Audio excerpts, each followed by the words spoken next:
Angie Bettelman, des actualités uniques, dynamiques et renversantes dans le journal TV. Du jamais vu chez Batimax. Une remise à la caisse jusqu'à 15% dans tout le magasin et 20% sur tous les carreaux. Batimax, la qualité au meilleur prix. Luciano ni fampalalam-baovao.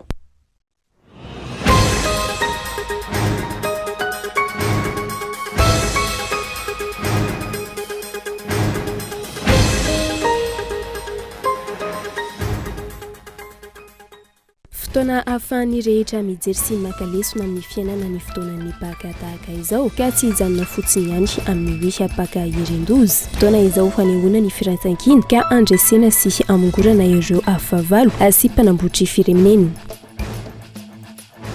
Tsy mbola feno ny fepetra ahafahana manao fifidianana madio sy mangarahara ary eken'ny rehetra raha ny zava-misy amin'izao fotoana no jerena hoy ny mpanao politika. Ahina ho ratsy kokoa no tamin'ny taona 2024 ny fikarakarana ny fifidianana amin'ity taona ity noho ny antony maro tsy voatanisa. Fahasafa 2020 no tsidiny ny chef national ny antoko malagasy miara-miainga azo andriana narvelo ny faritra Sofia izay nanantanterahana famelabelaran-kevitra sy adievitra momba ny fitsinjaram-pahefana. Ny vohitra tamin'ny fiaonan'ny antoko tamin'ireo olom-bovidy sy olom-pirenena atao amin'ny ity faritra ity fa tokony atokisana ireo vondrom-bahoaka faritra itsinjaram-pahefana ary apetraka amin'ny toerana sahaza sy aratsiana isy ny fampandrosoana. Maty voatifitry ny namany Omalial teo ampelantanana ireo azandary eo anivony sampam-pikaroana elokabevavy nitondra azy iazo ny fonjany tsefa idafa ziolampamerikeloka ikuizana amin'ny resaka fakanakeriny eto Antananarivo sy ny manodidina raha tokony ifarana ny sazany zandary iray hafa tao anatin'ny fiara ihany koa no naratra noho ny fitifirana nataon'ireo olon-dratsy nanenjika azy ireo tamin'ny moto saingy tsisy atahorana miainy mbola anatin'ny diadina sy fikaroana ireo hanavandoza amin'izao fotoana ipitandro ny filaminana ary andrasana ny toy ny rarama. Eo amin'ny maresaka iraisam-pirenena oharina tamin'ny Tondaza manodidina ny 120 ny tahan'ireo fahateratany Tunisiana sy ireo hampitsoponenana avy any antsiny ny Sierra Leone ao Tunisia ka niazo ny firene-ka fa raha ny antotanisa navoaka ny komisera ambony ny firenena mikambana misahana ny mpitsoponenana ny firenena Europeana toy ny Italia izay mampaneno alakolosy fanarana amin'ny metsy isy ny krisy ateraka ity fifindramona ity ny anjinjinjay avy hatrany.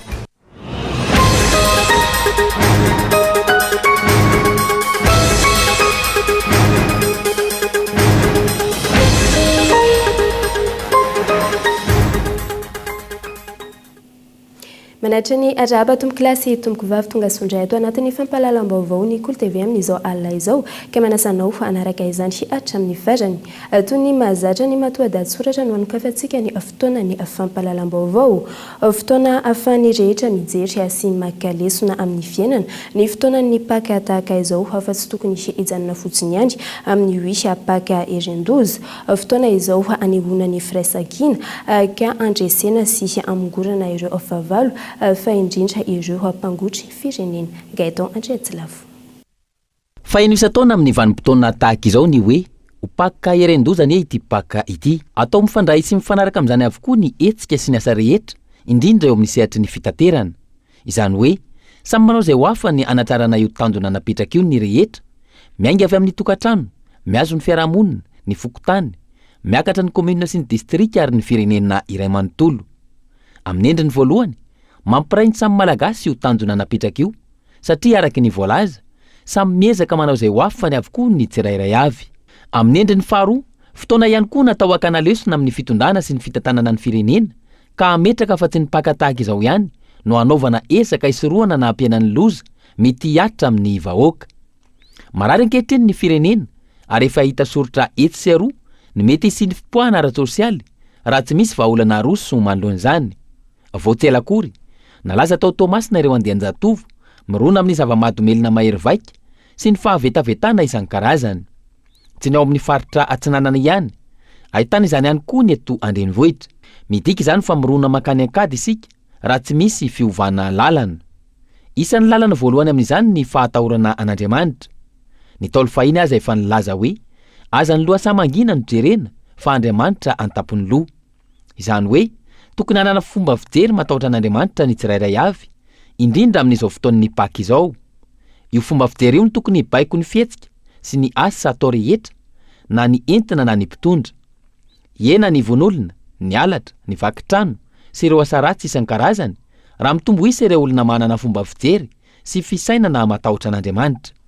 Araka izany, fotoana izao anehoana ny firaisan-kina ka andresena sy amingorana ireo fahavalo-pirenena sy mpambotry firenena. Azadino, fa afatra lehibe entin'ny fankalazana ny Paka tahaka izao ho an'ny olona rehetra, na kristianina na tsy, ny fahitana fa tena marina ilay fanantenana nambaran'i Kristy, ka resiny ny fahafatesana. Izany hoe fahafatesana makany amin'ny fiainana. Tsy mbola feno ny fepetra azahoana fifidianana madio sy mangarahara ary eken'ny rehetra raha ny zava-misy amin'izao no jerena hoy ireo mpanao politika. Ina ho ratsy kokoa noho ny tamin'ny taona 2024 ny fikarakarana ny fifidianana raha ny fanazavana hatrany. Fanadiadiny Henri Florian. Miandrandra ny sy ny fifidianana ao anatin'ny fitoniana ara-politika sy fifidianana madio ary mangarahara eken'ny rehetra ny be sy ny maro amin'izao fotoana izao. Raha ny zava-misy ankehitriny tsy mbola mahafeno ny fepetra ahafahana miroso amin'izany ny pitsopitsony ho an'ny fanomanana izany fifidianana izany, indrindra fa ny fomba fanatanterahana azy. Teboka telo lehibe no azo any mafisana izany, fa tsy tomombana ny fikarakarana ny fifidianana hoy ny mpanao politika Imbe Serge Jovial ity farany, izay efa isan'ireo kandida n'ireo tsakofidiana tamin'ny fifidianana filoham-pirenena ny taona 2024. Zavatra telo angambany no azo tenenina amin'izay. Voalohany indrindra ny vola noentimanana karakarana le fifidianana. Io aloha izay na inona nataontsika rehefa tsisy ny entimanana dia sarotra zany. Faharoa manaraka an'izay dia ny lalàna mikasika an'ilay fifidianana, tsy ny fifidianana ihany fa ny pré-campagne io, lalàna mifehan'izay, ny financement ny parti politique io, ny financement ny campagne io mbola tsy ao amin'ny toerana tokony ho izy daholo. Tadidintsika tsara fa reny zavatra eny dia atao anatin'ny critère napetraky ny ireo mpamatsy volantsika tamin'ny resaka observation tamin'ireny 2018 ireny. Mbola tsy tanteraka reny zavatra. Fahatelo manaraka an'izay zay le tempo hoe le teboka telo tena important ny institution mikarakara an'ilay fifidianana, satria misy ny aya, misy tsy fahatokisana amin'ireo institution reo. Dia zay zavatra zay le zavatra telo zay mbola tsy feno ahafahantsika miroso amin'ilay fifidianana. Nefa kosa matoky ny fiainan'ny gouvernement ny tena amin'ny mampanao politika ny tena voalohany indrindra hijery todika an'ireo zavatra io ary mijery akaiky an'ireo zavatra. Tokony hiroso amin'ny fionana andatabatra boribory ihany koa ny samy malagasy, indrindra fa ireo mpiantsehatra ara-politika ka hiroso amin'ny fampidiniana. Tokony hojerena mandritra izany ihany koa ny fanamariana izay napetraka ireo vondrona iraisam-pirenena ary atao izay hampifanaraka izany amin'ny zava-misy atao amintsika amin'izao fotoana izao. Le latabatra boribory tsy sarotra izy. Le mahasarotra le latabatra volovolana satria ny fahefana mpanatanteraka tsy mety eo le latabatra boribory. Raha manaiky ny fahefana mpanatanteraka efa eto ireo filohany filoha teo aloha ihany koa na Andriamanitra Ravanomana zany na Iradiana Mampianina zany, efa eo ihany koa ny vondrona mpanao politika sasatsasany efa mitsangana. Io tsy mila olona 500 na 100 na 1000 fa mila efa misy vondrona mpanao politika, efa misy représentatif ao amin'ny Assemblée nationale reo vondron'ireo, reo miainga mandinika an'izay latabatra boribory zay. Fa tsy tanteraka io latabatra boribory io raha tsy misy ny fahefana mpanatanteraka. Eo ihany koa ireo ray aman-dreny mpanazy hitantsika amin'izao fotoana izao ny FFKM efa manao ny azo atao. Ny FFKM ny coup de pouce omena antsika, efa manao ny azo atao, efa mandinika ny zavatra rehetra, fa raha tsy misy an'ilay fahefana mpanatanteraka dia tsy ho tanteraka mihitsy io latabatra boribory. Mila rahantsika, mila jerivantsika miaraka hoe inona moa le observation napetraka ny zareo, ahoana ny anatsarana n'ity contexte observation ity amin'ny ato anatintsika mba hampalalaka n'ilay fifidianana tsara mba eken'ny rehetra. Raha ny hafainganam-pandeha ny seny amin'ny fikirakirana ny fifidianana amin'izao fotoana izao, sarotra ny inona fa tsy misedra olana izy ireo amin'ny lafiny fanomanana, indrindra fa ny lafiny arabola. Nateo aza ny filazan'ny filoha lefitry ny seny omaly fa tsy misedra olana arabola izy ireo. Raha tsy laza ihany koa fa raha ny daty ny 13 Novambra no nambarany seny tany am-piandohana fa ho vitany fanavoazana tanteraka ny lisitry ny mpifidy. Niova hevitra sy niova famindra izy ireo ary nandrapa-kevitra samy rery fa andeha miadana fa tsy misy mahamaiky. Mampiseho izany fa misy tsy fahamatorana amin'ny fanototsana ny fifidianana izay antoka ny hoavy i Madagasikara itsy vao mierana tokany ikarakara ny fifidianana itsy.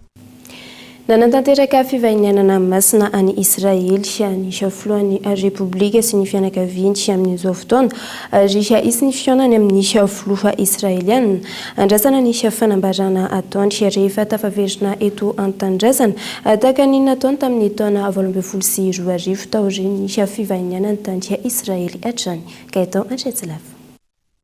Amin'izao vanim-potoana fankalazana ny Pâques izao manantanteraka fivahinianana masina ny Jerosalema ny filohan'ny repoblika any Rajoelina sy ny fianakaviany.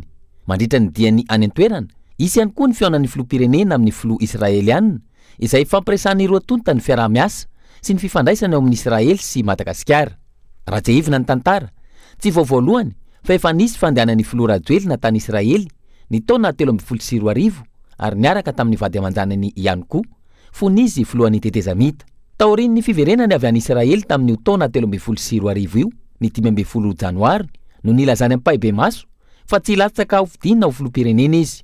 Ny fianakaviam-be iraisam-pirenena ihany koa efa namoaka ny anaran'ireo tsy afaka milatsaka ho fidina ho filoham-pirenena ny volana Desambra 2024 ka isan'izany ny filohan'ny tetezamita any Rajoelina sy ny filoha teo aloha Marc Ravalomanana. Rehefa tonga nefa ny fotoana androtsahana ny dossier na ny atota taratasy filatsahako ho fidina niova hevitra indray ny filohan'ny tetezamita any Rajoelina ka isan'ny nanatitra ny dossier tamin'ny ora farany.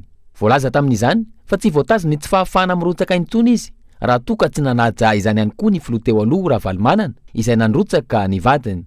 Fietsika izay nitaran'ny krizy indray teto amin'ny firenena ka nahatonga ny fifidianana hemitra mambolana maro no ny ady varotra ny tranga tamin'izany fotoana. Andrasana araka izany ny fiverenan'ny filoha avy any Israely amin'izao diany izao sy ny fanambarana izay ataony rehefa tavaverina eto an-tanindrazana.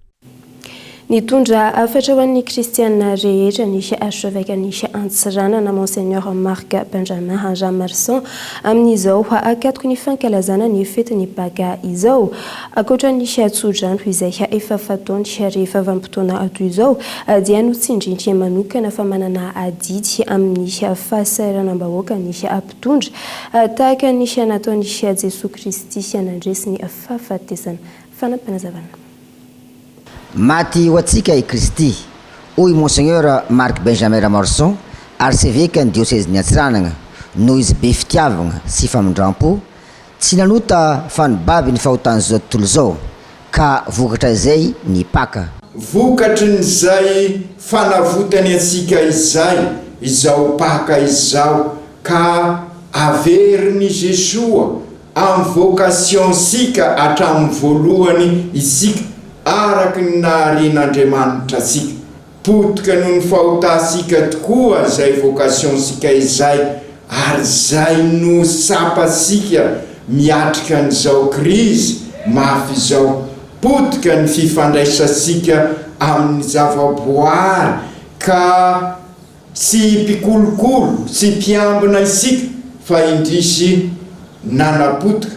Ary ny tena mampalahelo dia ireo manam-pahefana zay azo lazaina anampy asika ny to misy amin'izy ireo isaoran'Andriamanitra fa sy izy rehetra mampirisika ansika fa fomba edina amin'ny krizy hoy izy ireo ny fanaovana dory tanety sy anaovana teviala ananana tany ka mandrora misy lany izany isika ary hitasika ny vokatry ny fiovan'ny toetrano. Miaratsy ihany koa ny fifandraisantsika eo anivon'ny fiarahamoniny noho ny fitiavan-tegna manelikiliky ny hafa ho hatrany ity mpiandrondrin'Andriamanitra ity. Manota ihany koa isika hitasika ny fifandraisantsika samitsika eo anivon'ny fiarahamonina misy asika noho ny fitadiavana na tomsoa samrery noho ny fitiavatena noho ny maro tendakanina ka manilikilika ny hafa. Hitasika zany amin'ireny vidiny lavanila, ny vidiny zavatra maro miakatra ankehitriny. Hitasika zany amin'ny resaka zondro sy ny trondro ary ny hafa koa hatramin'ny orinasa maro aza mandary fotoana sarotra noho izay fahotana ataosika izay. Voilikilika koa Andriamanitra amin'ny alalany tsy fanazasika ny aina, ny fanilikilisika ny hafa ary dia misy aza famonona olona no ny erisetra sy ny sisa very fanahy mbola velona isika. Fotoana amelombelomana ny finoana Kristy nandresy ny fahafatesana, fiainana miaraka amin'ny Jesoa ilay marina, tsy anjakany lainga, fitapitaka, risoriso, fifanapotehana ary ny fitiavana zavaboary ny paka hoy ity arseveka ity. Ry kristianina eo ve rehetra, isika olo raika ziaby no hitalaoko ny sodran'Andriamanitra ho asika rehetrarehetra. Lay Kristy tafasangako velona ne anangana asika ka miaraka aminy sy ao aminy ary amin'ny alalany no anorena asika an'ity trano be efa potika ity ka ivelona indray ny vocation sika tamin'ny voalohany sika dia nametrahan'Andriamanitra sika tamin'ny sany Edena, ka ny sany Edena dia siza ary sy aiza fa ity tany mamitsika ity zay trano be iombona sika. Lafim-baovao hafa kosa indray faritra faha-20 no tsidiny folo nasionaly ny antoko malagasy miaramiangy ajo Andriananarivelo ny faritra Sofia izay namelabelatrana ny fanehoan-kevitra sy ny ady-hevitra momba ny fitsinjara am-pahefana ny vohitra tamin'ny fiaonan'ny antoko sy ireo olom-bofidy sy ireo olom-pirenena any amin'ny faritra iny ny tokony ametrahana amin'ny toerany ireo vondrom-maokapatra itsinjara pahefana ary tokony ajana ihany koa izy ireo raha tiana hisy ny fampandrosoana any amin'ny faritra. Fanampanazavana.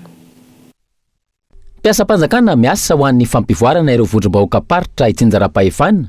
Io ny lohahevitra noraisina ny fanakalozana sy ny adikevitra araka ny fangatahana ireo mpikambana eo anivon'ny antoko aty amin'ny faritra Sofia niarahana tamin'ny filoha nasionaly ny antoko malagasy miaramiaingy Andriananarivelo ajo sy ireo olom-bofidy toy ny solombavambahoaka, ben'ny tanàna, mpanolotsain'ny tanàna, fa ihany koa nahitana ny fandraisana anjaran'ireo olobe sy sojabe ao amin'ny faritra, tanora sy olom-pirenena liana amin'ny fitsinjaram-pahefana. Io tsy foronina satria isan'ny diva ny antoko malagasy miaramiaingy ao amin'ny andininy afa 5 amin'ny lalam-panorenantsika dia miresaka an'io araka ilay lohateny androany io ny hoe mpiasa-panjakana miasa eny amin'ny vondrom-baokapatra itsinjaram-pahefana na fonction publique territoriale, zany hoe tokony apetraka ary matianina ary atokisana misy tokony ndraiky mpanjakana zay miasa ho an'ny vondrom-paritra itsinjaram-pahefana na eo anivon'ny commune na eo anivon'ny faritra, tokony matianina amin'izay manomboka zao ny olona miasa ny anivon'ny commune sy ny faritra rehetrarehetra kely manampy amin'ireo olom-bofidy, tsy jerevana loko, tsy jerevana fikoana, tsy jerevana fiaviana fa olona malagasy miofana ary mianatra anampy amin'ny olom-bofidy ireo anateraka ny vina amin'ny olom-bofidy anazy. Dia izay mazava-dehibe an'ilay fitsinjaram-pahefana. Fa ny fitsinjaram-pahefana tsy midika fotsiny hoe omeo anay ny fahefana, fa ny fitsinjaram-pahefana mila ihany koa fandraisana andraikitra, mila ihany koa fahaiza-manao, mila fahafantarana fampandehanana ny raha-mpanjakana ary mahafia an'izay raha-mpanjakana zay mazava-dehibe anazy. Efa nametraka ny fototra amin'izay fitsinjaram-pahefana izay ny antoko malagasy miaramiaingy hatramin'ny taona 2020 ary manamafy izany tamin'ireo andinin-dalàna samihafa raha ny fanazavana hatrany. Ny ady-varotra na ny fampirarahana amin'ny anivelana ny toerana zava-dehibe zany. Zay no ilana amin'ireo fonctionnaire territoriaux ireo atao amin'ny teny frantsay ary tokony apetraka io voalaza ny lampanonenana ary niady an'io ny antoko malagasy miaramiaingy be ny tanàna ny tenako teo aloha ministre fitsinjaram-pahefana ary raha natao io lalam-panorenana io dia niady mihitsy nipetrahana soratra io hoe ajanona anatin'ny lam-panorenana zany ary tsy vitan'izay fa amin'ny lalàna 2014-018 raha sy diso zay dia efa voalazo amin'ny lalàna fehizoro momba fitsinjaram-pahefana io ny tokony ametrahana an'ireo atao hoe mpiasa-panjakana na hoe mpiasa-bahoaka ifoton'ireo tsy misy fitsinjaram-pahefana mandeha raha ohatra tsy omenantsika ny fahalalana, omenantsika ny fahaizana, omenantsika ny vola mety manana dia mazava ho azy ananantsika zany eo anivon'ny lalàna ny fanatanterahana n'izany rehetrarehetra zany. Zay ny antony tamin'izay ministra ho dingana voalohany anatanterahana ny hoe fonction publique territoriale io nametrahana ny institut national de la décentralisation et de développement local fampifanana mibe ny tanàna fampifanana mpiasa eo nivonivy vonomboaka parka tsy njara fahefana mba ahafahany manatanteraka zay voalazany lalàna fa ahafahana ihany koa mizara mitraikefa zay anana tsiraray avy ifanampiana ampandrosoana dia firenena imbonan'ity no ny tifitsiny ny finiavany mpitondra fanjakana ankehitriny mijanona ho resaka fotsiny ihany ny fitsinjaram-pahefana hoy ireo olom-boafidy tsy misy ny fampiarana antony mahatonga ny firenena latsaka ankaterena problème savana vany saika madianakakao ninesifiawato fandrem-pandemana hanatrony atsimomo tsy haritra fiateratiko aso fanjavana satria hoaneny pôly volopôly avy amin'ny tanàna eza zany fa ninay ato hanatrony satria mivolotongy zay nanaovako izy halatra izy toy mameatsiny zay any tsy fito nefa zay fito ny fito fo misy na président nefa diso fito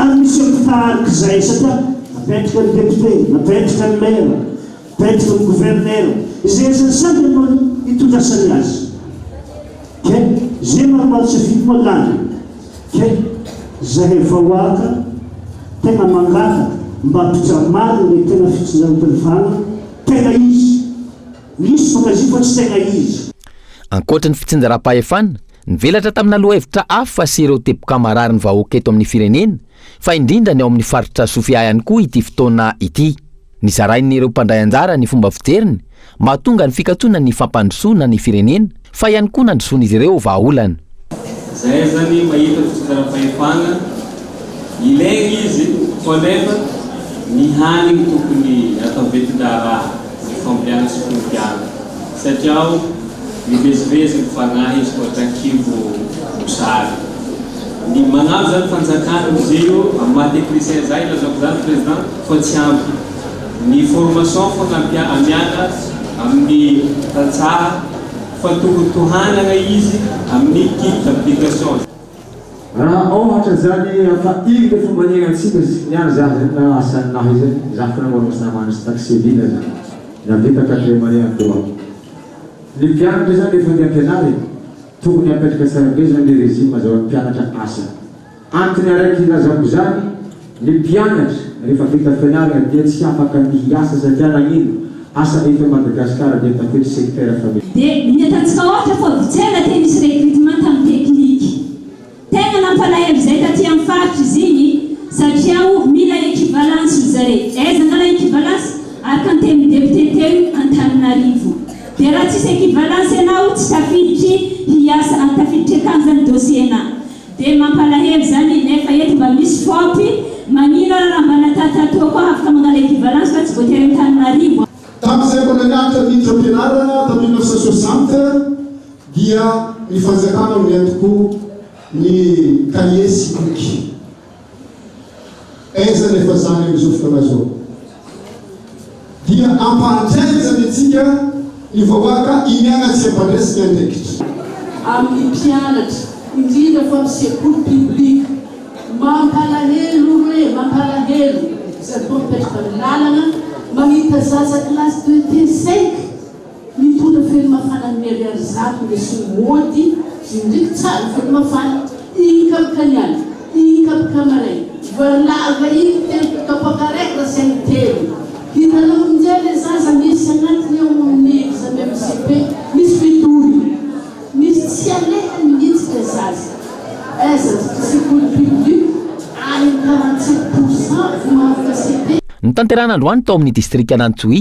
renivohitry ny faritra Sofia araka izany ny famelabelaran-kevitra narahana ady hevitra ny arahany ny antoko malagasy miray miainga sy ireo mpikatroko ny antoko eny fotony fa ihany koa ireo olom-pirenena avy amin'ny distrika ny Bealanana, Mandritsara, Port Berger, Mampikony, Analalava sy ireo distrika manodidina rehetra anjara tokony ahay manaja ny fahalalana maneho hevitra sy manaja ny alalam-pandrenana ny mpitondra ankehitriny isiny filaminana hoe ny Front National ny antoko malagasy miaramianga androany nanamafizany ny solombavambahoaka voafidy atao be alalana ary nilaza fa aditsy amin'ny maha olom-bofidy azy ireo fa ny fanaovana atatitra ka tsy tokony hosakatsakanana amin'izany fanampanazavana hoentiny onasany conférence fa tsy famorim-bahoaka ary tsy misy ifandraisana amin'ny fanambarana nataon'ny ministry ny atitany ny fivoriana izay notanterahany antoko malagasy miaramiainga atao Antsohihy androany raha ny fanazavana araky nefa mahazatra ny antoko tamin'ireo fitetezam-paritra izay natao teo amin'ny toerana ahafahana miady hevitra ny fiaonana na izany tokony hanaja ny fafahana maneho hevitra ny mpitondra ary manaja ihany koa ny lalam-panorenana mbola manao antsoavy ihany amin'ny fanjakana mba hanaja n'izay fahafahany tsirairay avy zay maneho hevitra na antrano na kalamanjana satria firenena iombonana i Madagasikara ngamba le izy tsy atao lava be fa de mila mamaky lalam-panorenana fotsiny ny fanjakana zay lalam-panorenana nampifidiny ny filoham-pirenena amin'izao fotoana izao ihany tamin'ny 2021 dia arahany atsakasy andavany io mba hisin'ny filaminana eto amin'ny firenena adidiny manao tatitra amin'ny vahoaka ny fidy ka tsy tokony hisy ny sakana mikasika izany hoy ny solombavambahoaka voafidy tao be alanana izay nanameloko ihany koa ny fanambarana nataon'ny ministerany atitany magnameloko ny fanakanana izay solombavambahoaka amory vahoaka hagnano tatitry amin'ny zo fototry nomeny lalam-panorenana adidiny solombavambahoaka ny magnano tatitry aorin'ny fempotoan'ny fivoriagna ara-potoagna ny antenimieram-pirenena ho an'ny distrikty ny Belanina manokagna dia tsy manana efitragno hombologno 400 afahagna mamory vahoaka ka tsy maintsy ankalamanjagna amin'ny toeragna malalaka no azahoanay afahanay magnano tatitry amin'ny vahoaka ka magnameloko ary mitaky ny agnajagna ny lalam-panorenana andasan'ny vahoaka amin'izao fotoana ny fanazavana sy ny foto-kevitra ametrahana safidy amin'izay olona manam-panirina hitondra fanazavana sy foto-kevitra entina ho an'ny vahoaka ka ho fandarana asa mipaka iny fotony no apetraka fa tsy tsangan'olona zava-dehibe raha ny fanazavana ny fivoriana natao tao Antsohihy izay fotoana nahafahany antoko malagasy miaramiainga nanazava ny foto-kevin-dehibe ao anatin'ny vinam-piarahamonina dia ny fitsinjaram-pahefanana tena izy izay lafim-baovao zay no entintsika misento kely ato anatin'ireo totoka-varotra ireto ohatrany hidirantsika amin'ny tapany faharoa ny tapany faharoa ny vaovao izay ny iresantsika ny lafiny tsy fandriampahalemana ny fivoarany teknôlôjia ary ny maresaka iraisam-pirenena tawary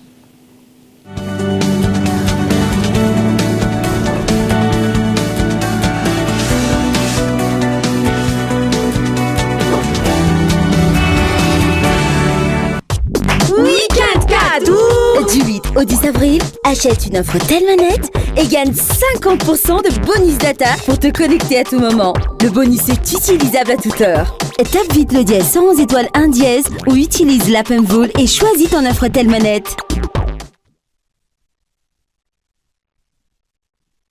Vous étiez très nombreux la première fois et cette fois, on vous offre encore plus. Du jamais vu chez Batimax. Une remise à la caisse jusqu'à 15% dans tout le magasin et 20% sur tous les carreaux. Je dis bien 20%. Offre valable uniquement du 15 mars au 15 avril. Alors, n'attendez plus. Rendez-vous dans nos showrooms Batimax, Injahar et Tsarlalan, ex-Safina. Batimax, la qualité au meilleur prix.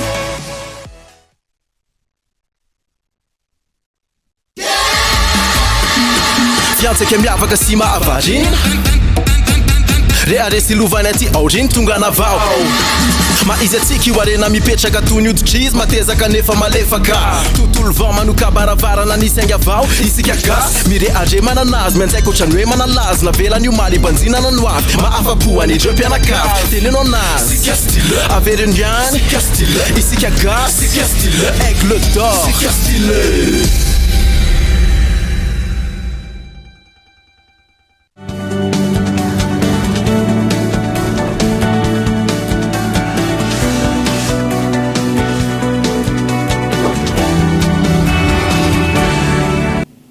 Tavaverina indray eto amin'ny fotoana ny fampahalalam-baovao isika hitondra fanatsarana goavana eo amin'ny atolotra sy ny asara ny fifandraisan-davitra ary ny antso sy ny internet eto Madagasikara ny didim-panjakana manova sy mameno ny didim-panjakana mamaritra ny adingana sy ny fepetra ampiarany artek amin'ny fandaminana ny sehatra ny fifandraisan-davitra araka ny tapaka nandritra ny filan-kevitra ny ministra farany teo. Fanampanazavana hoentin'ny Yves Richard. Mizara enina mazava ny vokatsoa hoentin'ny didim-panjakana manova sy mameno ny didim-panjakana 4.12 tsipika 5.9 sy ny 4.12 tsipika 2.5.9 ny 1.20 oktobra 4.12 nolanin'ny filan-kevitra ministra ny 5 aprily mahakasika ny dingana rano sy ny fepetra ampiary ny arteka amin'ny fandaminana ny sehatry ny fifandraisan-davitra. Isan'ny goavana ary miantraika mivantana amin'ny mpanjifa ny fanalalahana ny sehatra sy ny fampiasana ny fibra izay anatsara ny kalitao sy ny saran'ny tolotra na izany ny internet na ny antso ho ny filohany Sibimad na ny Association des cybercafés internautes de Madagascar. Tsy tokony ibahana be monopole satria ny antony ny mpanjifa eto Madagasikara dia tsy ho lanin'ireo mpandinjara internet ireo sy antso. Noho izany aloha isan'ny fifaninanana dia samy manatsara ny tambazotra ny tsirairay avy ireo fournisseur d'accès internet ireo. Zay zany isintomana ireo mpandinjara ireo hoe fifaninanana alohany dia fa tsy ho laninareo ny mpanjifa eto Madagasikara moa ny mpanjifa eto Madagasikara efa manomboka mivelatra be eo amin'ny lafin'ny internet. Miantso ny tokony hanafanganana ny fampiarana azy araka izany eo anivony Sibimad indrindra amin'izao fotoana mambidangana ny saran'ny tolotra samihafa manodidina ny fifandraisan-davitra izao. Ny tolotry ny fournisseur d'accès aloha zany dia raha malala fa mbola lafo satria raha mijery anao ny tolotra ny ampitan-dranomasina pour 10, 15, 20 euros efa misy tolotra marobe ao anatin'ilay izy. Appel gratuit antso mamaimpona zany ny internet tsisy fetrany ny afanganam-pandeha faran'izay mafy ianao afaka maka an'izay zavatra tianao anatin'io rehetra eo anatin'io tambazotra io. Noho izany eto amintsika mbola somary lafo ary mila zay ny mahatsara n'ilay fifaninanana hoe aloha isy ilay fifaninanana mba hisian'ilay prix ho zakany vahoaka amin'izay. Ankoatra ny fandaminana ny tontolo ny fifandraisan-davitra isan'ny tanjona tamin'ny andraisana ny didim-panjakana ihany koa ny analana ny sakana rehetra isian'ny fifaninanana aradrariny ary isarian'ireo mpandraharaha ampiasan'ny volany eto Madagasikara. Vaovao mahakasika ny tsy fandriam-pahalemana kosa indray maty voatifitry ny namany Omalial teo ampelatana ny zandary eo anio ny sampam-pikarohana Elokabevavy nandritra ny fitondrana azy tantsefaha Rafara Jolaha mpametro-keloka ikuizana amin'ny resaka afakana ankeriny eto Antananarivo sy ny manodidina. Zandary iray atao anatin'ny fiara no naratra nandritra izany mbola ao anatin'ny fanadiadiana sy ny fikarohana ireo olon-dratsy ireo ampitandrony filaminana amin'izao ka andrasana ny toy ny rara. Fanampanazavana. Omalial raha nikasanatra ny Zafara ziolaray ndany amin'ny fakanankerin'ny Ntsefa taorian'ny famotorana natao azy ny mpitandro filaminana avy ao amin'ny sapana fikarohana ny Elokabevavy tsy fiadanana andian-jola hafa miisa 4 na manjafara ihany no nanafika azy ireo teny an-dalana raikitra ny fifampitifirana teo amin'ny rotonda vokany maty voatifitra ny namany teo amin'ny lohany Zafara ary zandary iray hafa kosa naratra voatifitra teo amin'ny sandriny. Rehefa tonga amin'ny lalana miakatra ny Ntsefa iny zahay dia nisy olona rola mitondra moto tonga dia nitifitra tamin'ity basy revolver ty amin'ny mpamilinay tsy miparabrizinay nitifitra intelo nitifitra izy zany dia vomo ny zandary anankiray teo amin'ny tanany ary Zafara nipetraka tao aoriana zany dia anisany voatifitra koa ary ny tomobile koa vaoriana izay zany saika anaradia dia nisy nitifitra koa hitanareo velanao ny fiaranay nisy nitifitra le izy. Ny zava-nisy nandritra ny fanarahandia dia hita teny atorana ny moto niaraka tamin'ity basipleta anankiray ity sy kasika. Zafara kosa dia no niratra nahazo azy dia namony aina ary tsara marina fa tsy nibasiny mpitandro filaminana no natifitra azy. Niezaka nanentsika n'ireo navanin-dozy zahay fa noho ny andro maizina dia tsy hitany nandehanany. Tsy ivina nanomboka ny taona 3 Jafara no nigadra no niraraha fanafiana. Taorian'izay nanao asa fakana-keriny ihany koa ity farany ary nigadra mipolo taonany maro talohany nafatesany. Fantatra ihany koa fa nikonikonina fakana-keriny goavany eto Antananarivo sy ny manodidina ny tenany sy ireo jola hafa mpiara-miasa aminy. Ny 20 marsa lasa teo zany dia nahazo vaovao zahay teto avy amina olona zany voakavana Tsefa izy io fa i Jafara sy ny namany dia mbola mieritreritra ny hanao fakana-keriny ary mananamana izy ireo tsy migadra zany hanampena izy ireo amin'ny resaka fakana-keriny. Dia tonga teto aminay teto olona io zany nilaza mahakasika ny zavatra io ary olona io dia anisan'ny olona natsony Jafara hanao an'io resaka kidnapping io. Ny tsara marihana dia Jafara dia raha ny zavatra lazaina dia ny fanadihadiana dia tokony ho tapitra tamin'ny volana marsa teo zany ny sajiny ary zavatra nytenen'ny mot par mot zany tamin'ny gendarme dia hoe hanao acte gigantesque izy dia rehefa aveo hitsoka any an-dafy. Rehefa natao ny fanadihadiana dia navoaka ny fonja Jafara no maly. Nandritra ny fanadihadiana nataony dia niaiky izy zany fa misy tokoa ny hevitra ary misy ny namana ary misy ny fitaovana hoentina anaovana ny fakana ankeriny eo ary nanono tranon'olona anankiray izy tena ka defajoro anina metrana n'le fitaovana. Ary olona namana ny tononon'ireo dia olona namana eo afantatra itony sapana fikanodrika behivavy ihany satria anisan'ny olona mbola tadiavina ireo amin'ilay zany fakana keriny tanatony taona maromaro ny fandimy ireny. Rehefa atao ny fizavana ny trano amin'ny trano tena ka defajoro dia tombolonantsika masitsika reto ny zavatra hita tany. Basy fusil d'assaut chinois anankiray munition maromaro dia miaraka amin'reto baspoleta miaraka amina bala reto ny tratra tao. Ankilany manentana ny tsirairay ampita sy hanome vaovao mikasika ny fisian'ireo olon-dratsy ny mpitandro filaminana. Hatreto tsy mbola fantatra na nikasany hamoaka ny Jafara tao anatin'ny fiaraneto mpitandro filaminana anaterana azy teny Tsefa ireo namany no ny fahataperana ny feim-potoana tokony hitazonana ny Jafara na koa nikasa mony ity farany. Mitoy ny fanadihadiana ataon'ny mpitandro filaminana eo anivon'ny sapana fikarohana ny Elokabevavy etsy Viadanana mikasika ireo navandoza amin'izao fotoana. Zatovo atsy ampitaona lasy vavy miisa 80 no nosamborana ny azandaritry atao Tanamagofa omaly tamin'ny toerana antsoina hoe Palistan izay toerana fisotroana rano boagazo vita amin'ny kola toerana izay mahasarika ireo zaza tsy ampitaona anjatony ary efa hitarenan'ireo fiarahamonina ikolo Toamasina no mitondra ny fanadihadiana antsika. Toerana iray mpivarotra jukola eto Tanamakoa no voatondro ho fiereny ireo mpianatra isan'andro. Anjatony mahery ireo zatovo eo anelanelany salataona 12 ka hatramin'ny 17 taona no mifanaretsaka ao anatin'io toerana voalaza io. Misy ny mifoka, misy ihany koa ny migoka, ny ankoatr'izay moa tsy ferana.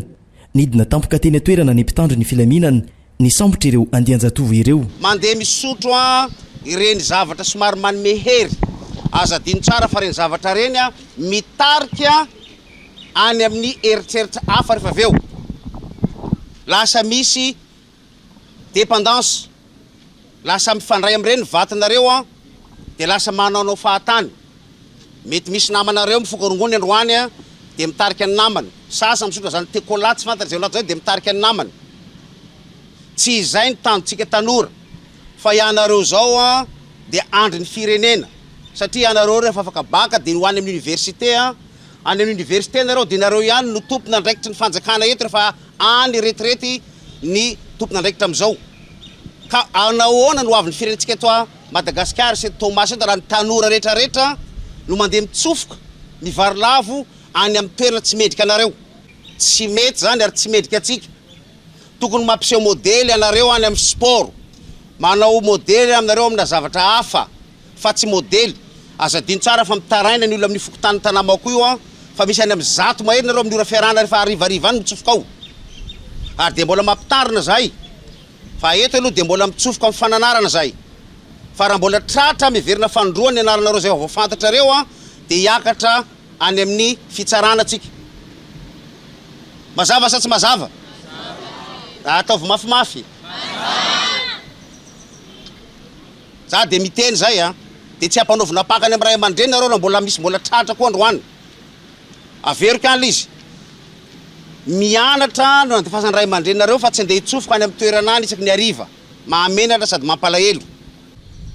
Fa raha vao ianareo no manomboka mivilanana ohatran'io isan'andro dia mitarika ny namana amin'ny isan'andro a dia tsy ho lasa lavitra reo fa dia hoany ambala tavoahangy deo ny atsasa malilatsika eto ary ny mpitandro filaminana dia tsy manaiky ny fisiny toerana fidirany jatovo ohatran'ireny fa tany misy lalàna eto ary tany tandalàna. Ahina ho misy ifandraisany amin'ny fisina tambajotra mpamiravira ankizy vavy Virjiny ity tangorona andian-jatovo ity izay nalaza tato ato teto Tomasina. Efa nisy tranga mampiaia ny fiafaran'ny volana Marsa lasa teo. Hitantsika eto angambany a nalaza tato amin'ny tambazotra serasera tato ato misy le Golden Team misy hoe andian-jatovo a eto Tomasina misetrasetra mahery fietsika ary dia ohatrany hoe manararaotra resaka firaisana ranofa amin'ny tanora tsy ampy taona. Io moa zany ny tambazotra serasera no niaingany ny fikarohana dia nisy tovavy anankitelo mpianatra ny Ratsimilao zany tamin'ny le 28 tsy hita zareo reo a dia nanomboka ny fikarohana dia tamin'ny 31 mars izy vao hita tany amin'ny dépôt 4e. Rehefa hita izy ireo a dia ny enquêteur moa niezaky ny nanadiady ihany hoe inona le zava-nisy a. Bon, hatreto zany ny enquête ny investigation mbola mitohy ary mbola tsy dia mbola nisy ny ataontsika hoe ny zavatra mivaingana mikasika ny fisehoana izy any amin'ny tambazotra serasera fa na izany na tsy zany a ny opinion publique zany mahita hoe zay le zava-misy tany tandalàna eto a Madagasikara dia nametraka zany zay hoe tsy maintsy andraisana fepetra ny fisehandreo tanora zay eritreretina fa minia ao anatin'ny fiarahamonina délinquance juvénile ka reo misy telo mirahalahy reo a mbola mandeha ny famitorana tsy hoe zahay akory ny milaza ny famarina sy famarinany a fa ny enquête a rehefa vita dia hoentsika ihany lia ny toyny izy. Fepetra no raisiny ny fanakatonana ny Palestine eo any koa ny fijereny ireo toerana fierenjatovo rehetra eto Tomasina. Isy ihany koa ny fanentanana sy fampahafantarana eny anivony ny sekoly rehetra. Nalefa nodiny amin'ny ray aman-dreniny avy moa ireto tanora ireto rehefa nomena fananarana sy fampitandremana. Lafim-baovao hafa kosa indray hiavaka ny fandraisana Antsirabe ny fetiny Paka amin'ny ity taona 2024 ity raha ny nambarany ny ben'ny tanàna maro ireo hetsika arakanto sy ara-panatanjahantena sy fialamboly ho hita any an-toerana izay efa nokarakarainy eo anivony fiadidiana ny tanàna Antsirabe andraisana ireo olona izay hitsidika iny faritra iny. Fanampanazavana hoentiny kolo Antsirabe. Anisan'ireo vanim-potoana tena mahasarika vahiny marobe ho tonga eto amin'ny tanàna Antsirabe ny fankalazana ny fetin'ny Paska. Hiavaka ny fandraisana izany fety izany amin'ity taona 2024 ity satria dia marobe ireo hetsika ara-javakanto sy ara-panatanjahantena ary fialamboly izay fanomany ny fiadidinan'ny tanàna.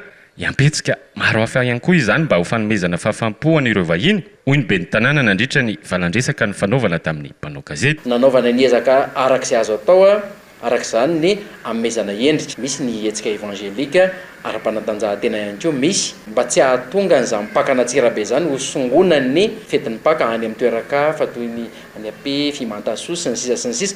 Inona tokoa moa zany no andehanana aty Antsirabe hanao fetin'ny Paka raha toa ka embouteillage sy fisotroana dia zay no aleha aty Antsirabe ve fa kosa raha tamin'ny herintaona dia efa nasitsika ny azakazaka bisikileta ohatra Tour du Lac, misy course VTT, misy lalao basket, misy ny pétanque. Tamin'ity taon'ity kosa dia reo zavatra efa voalaza reo mbola nampiana kosa indray fifaninana lalao baolina kitra, nisy ny fanorona, misy ny échec sy ny sisa. Mieritreritra ny commune zany fa anatsara kokoa izay efa vita noho ny tamin'ny herintaona fa ny azo tenenina ny tanjona zany dia mba hanao avo dimy eny no zay vita ny fitantanana teo aloha. Arak'izao hitantsika amin'ny sary eto izao dia ao anatin'ny fanomanana tanteraka ireo trano eva maro samihafa ireo mpikarakara izay efa tazana ety amin'ny gara sy manoloana ny kianjan'ny fahaleovantena eto Antsirabe. Tsy katra ihany koa fa betsaka ireo vahiny no mihatonga tsikelikely satria dia efa voafandrika hatrany amin'ny 700 avokoa ireo hotely fandraisam-bahiny rehetra. Dika izany fa ho tome folona tanteraka eto Antsirabe mandritra ny fankalazana ny fetin'ny Paska. Vaovao mahakasika izay fiomanana amin'ny fety izay hatrany hisy ny hialama sy ny atoro-marika apetraka ireo tompon'andraikitra isan-tokony ao Mahajanga mandritra ny fankalazana ny fetin'ny Paka Herendoza no tanjona arany fanazavana. Akolo Mahajanga no mitondra ny fanadihadiana amintsika. Ifandrimbona anakaiky vahoaka ny tompona ndraiky mpanjakana eto Mahajanga mandritra ity fetiny Pasika ity, ahafahana mandrindra ireo lamina rehetra napetraka ahatrarana ny tantona ho zéro accident, toy ny fandrindrana ny fifamoivoizana, ny fanaraha-maso eny amoron-dranomasina, isy ireo toerana be olona ary ny fametrahana mpamonjy voina sy ny mpitsabo eny amin'ny tora-pasika. Ny mpampiasa lalana rehetra dia entanina mba hanaja ny lalàna mifehy fifamoivoizana ary hanaraka ny fandaminana rehetra. Hisy ny fisavana izay tsy manara-dalàna eny amin'ny lalam-pirenena. Hamafisana ny fitsiriana contrôle au départ miainga avy eo amin'ny gare routière aranta. Ny fiara rehetra mivoaka ny RN4 dia tsy maintsy manao karavany. Asiana ekipan'ny fahasalamana manatona fotona anankoroa, iray eny amin'ny Grand Pavois sy Petite Plage ary ny iray eny amin'ny village touristique raha misy ny manahirana. Misy mpitandro filamina mandehandeha manao fanamiana eny amin'ny toerana mahabetsaka olona toy ny araka-ndrazana teo ny village, ny bord, ny Petite Plage sy ny any amin'ny Grand Pavois ny toerana mpitsangantsanganana rehetra. Entanina ny mpampiasa ny ranomasina rehetra mba hanaraka ny toromarika izay omena PMF amin'ny fotoana io. Entanina ihany koa ny mpitsangatsangana eny amin'ny plage mba hanaraka ny toromarika ny mpitandro filaminana eny an-toerana.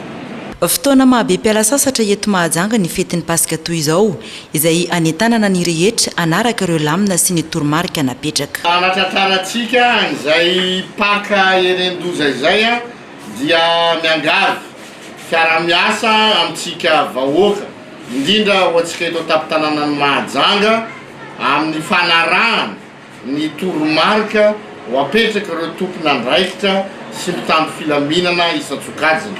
Hitondrasana fialan-tsiny eto raha misy fanelin-gelenana, kanefa tsy maintsy atao zany ahatratrarantsika an'izay paka erendoza izay. Toy ny mahazatra isaky ny fety toy izao dia tsy azo alehan'ny fiara ny eny amin'ny bord de la mer sy eny amin'ny village touristique fa natokana ho an'ny mpandeha tongotra irery ihany. Mijanona ho 4,000 ariary hatramin'ny 5,200 ariary kosa ny ofan'ny elo eny amin'ny tora-pasika arakaraka ny filan'ny mpanjifa. Iavaka ny fankalazana ny alatsina'ny paka izay hiarahana amin'ny Boss Production amin'ny ity atao anaty 13 roarivo ity izay atao any amin'ny Kianjamaitso Bevalal. Ankoatra ireo mpanakanto efa fatataza maro ny andrasana amin'izany ary isy ihany koa ny mpanakanto surprise raha ny nambaran'ireo mpikarakara. Fanampanazavana. Misy artiste en exclusivité zany ao anankitelo Attention César Rimka. Kaza matahoranareo mieritreritra hoe tsisy artiste hoe misy tsoavy fa tonga daholo ary mbola be da be ny invité surprise ho avy. Manaraka zany eo amin'ny Kianjamaitso dia malalaka azo anaovana pique-nique mihitsy zany. Amin'ny vady zay dia efa misokatra mandray anareo. Misy kilalao an'ny ankizy ao fa tongava maraina.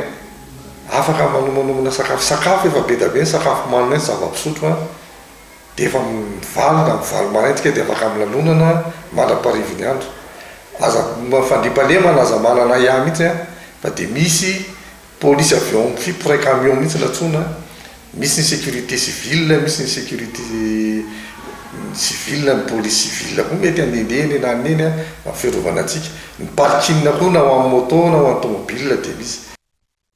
Maresaka iraisam-pirenena kosa indray raha ampitana tamin'ny taondazy ny tombo ho 4,900 isanjato ny tany ireo Tunisiana ny tsoponenana amin'ny firenena hafa raha ny antotanisa voarain'ny komisera ambony eo anivon'ny firenena mikambana misahana ny fitsoponenana eo amin'ny fanadiadiana amin'ny sarin'ny France 24.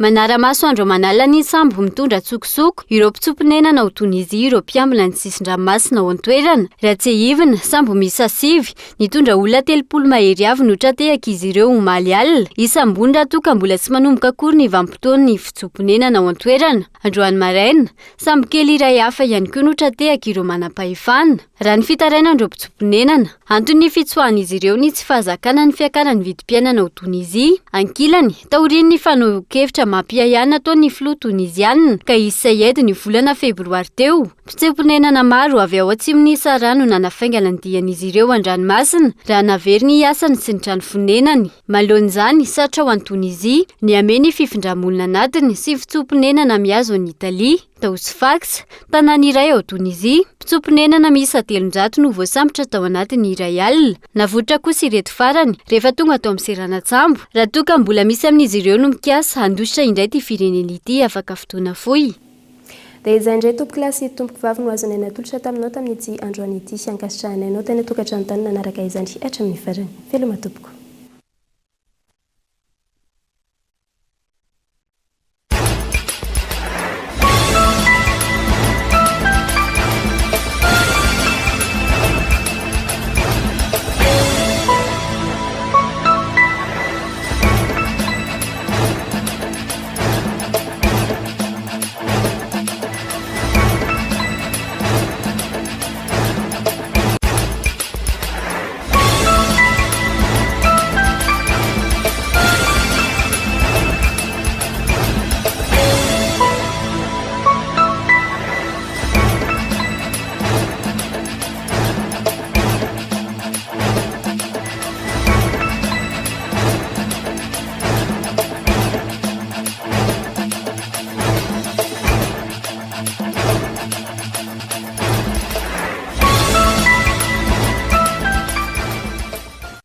Du jamais vu chez Batimax.